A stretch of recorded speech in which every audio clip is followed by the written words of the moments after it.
Chris, has been a brand new report, OK, by the UK Health Secretary Agency last week that did conclude the evidence and the effectiveness of lockdowns and the rule of six was very weak.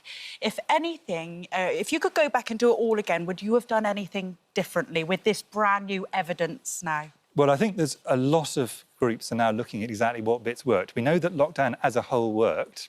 What we don't yet know is which bits of it were most effective and which ones weren't. Because what you're always trying to do is get on top of the virus, which we were all wanted to do across the country, but do so in the least damaging way possible.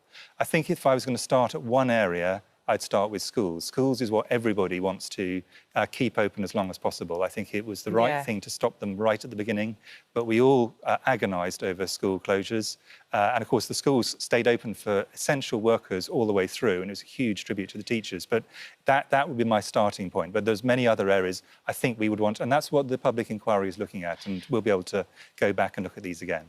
So, Chris, say there was I hope to God no, but say there was another pandemic and you've got the evidence now that those lockdowns were weak, would you be quick to put people in lockdowns again?